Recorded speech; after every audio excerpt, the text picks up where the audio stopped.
Sports. Ronald, really the first time that you've been a part of this Cavs crowd on this side, especially in that fourth quarter. I'm just curious from your perspective, like what was that energy like for you to be a part of? It was amazing, actually. We were just talking about it maybe like 10 minutes ago in the shower, just how the crowd was, regardless if it's a Monday or Wednesday. They brung it tonight, especially, and it was special to be a part of it tonight.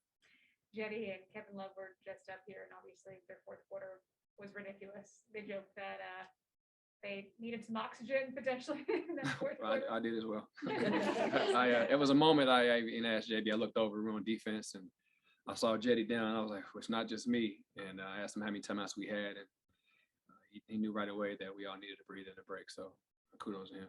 Speaking of you, 15 points, 12 assists, 5 boards. Individually, great game for you, but where did you find synergy between your strengths and how successful this team tonight was as a whole? Defense. It's pretty simple. We were able to get stops and get out on the break, create some easy transition buckets for ourselves. The difference in the first and the second half is we made shots. We had some great looks in the first half, and I think we were 2 for 15 in the first half, and coach told us at halftime to stay with it. The numbers were even out, and that's what it did, especially in the fourth quarter. I think we exploded for 37 points, and it was an ugly game, but we hung our hats on defense the entire night. I think they had 47 in the first half, so it wasn't that they scored a lot of points. It's just the offense didn't catch up with our defense yet, and then in the second half it did. Hey, Rajon. How you doing? JB said before the game that you're still finding your way with this new group. Where do you feel like you are with that process? I'm getting there. Like I said, it's getting guys in and out of the lineup, including myself. Coming off of not playing a lot a couple of months back to now being in the rotation, so it's a great feeling.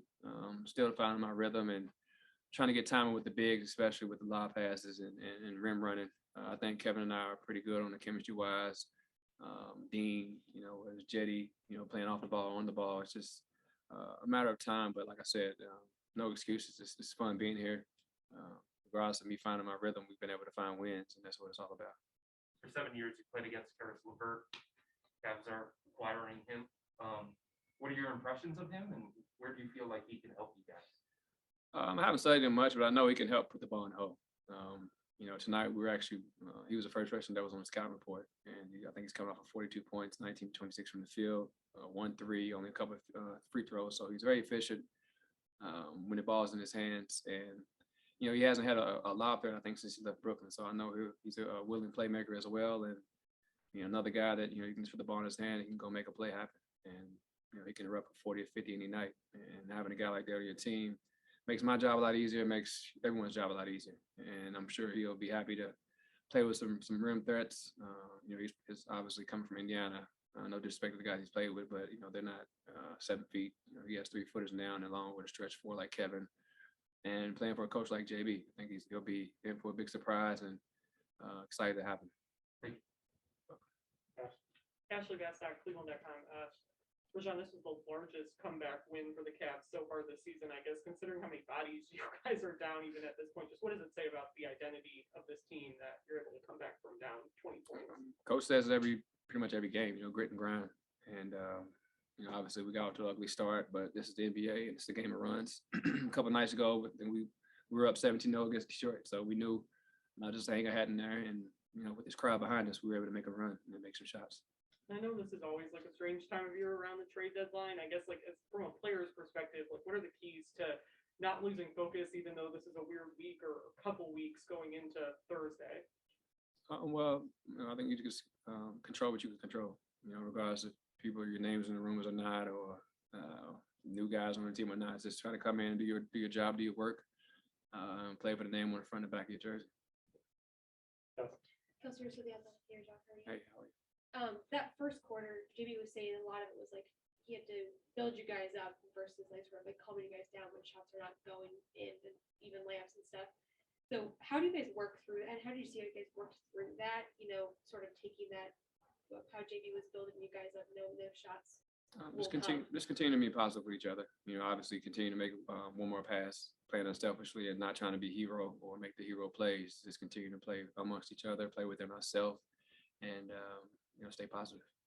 And what's that? Is there some sort of a mentality shift, when those moments are happening of trying to turn it around and staying with it to turn it around? I would just say just continue to have some defense. And that's what we did tonight. You know, we were able to get stops. We had a lot of wide open threes that didn't go in, but you can hear it in the crowd like, every shot we missed. But they stayed with us, and then the cheers were a lot different in the fourth. So it was fun to be a part of this type of game tonight. Just this atmosphere and to come back, and that's what type of championship DNA has. Those type of games that you can come back from big deficits, stay with it, and continue to go forward in the right direction. And I know obviously you're like so newer to the team, but this kind of situation, the growth as a team, like where do you see that? Like what you can pull from this type of situation, this type of game going forward? That you can hang our hat on defense.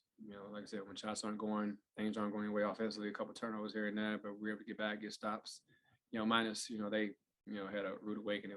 The guy didn't go get 50, didn't play tonight, but other than that, they're still NBA players, NBA talented players, and give them credit. They fought, they came out, played extremely hard.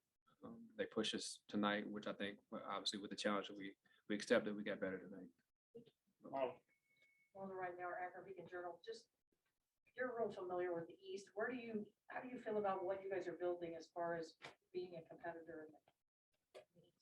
I feel really good. I was actually racking my brain right before the trade, or when the trade happened. I didn't even shoot tonight. I was talking to assistant coach JJ, and just telling him my expectations of this team even before I got here. But now with LeVert, I'll say it in a couple of weeks, but in the locker room tomorrow, guys understand that this is a really good team, and they'll take this type of team for granted. With this type of personnel, the DNA that we have, the character in this locker room, along with the coaching staff, we got a chance to do something special. And I'm sure when the season started, none of these guys ever thought about this or having a championship mentality or mindset. But now it's time to flip the switch and understand that we need some respect, and we'll have to go get it in the playoffs. But nevertheless, we can compete with anyone. Anything else in the room? Last one, Christos. Hey, Rajon, Christos in Greece. Congratulations on the win, first of all. How fearless is this team from your perspective? What? Oh, it's a great team to be a part of. A lot of fearless guys, a lot of guys who probably you can characterize them as the underdogs, and we have that, like I said, that mentality. Coach always talks about grit and grind, and that's what we hang our hat on. Things aren't going well, we dig deep, we play and we fight for one another, and we scratch and claw our way back in whatever necessary situations we're in. And for you as a playmaker, to have so many options on offense, to have so many gifted teammates to pass the ball, what it means, how big deal for you is this? I mean, that's part of being an NBA player. Everyone around you is pretty talented. Guys are compensated pretty well, and like I said, guys are pros. We work on our game. Everyone has strength, and give credit to Kobe, who built the team, and still making great moves. So it's a collective overall effort. But nevertheless, like I said, you got to give credit to the management and the way JB's orchestrating the guys, putting them in positions to be successful on the court on both ends.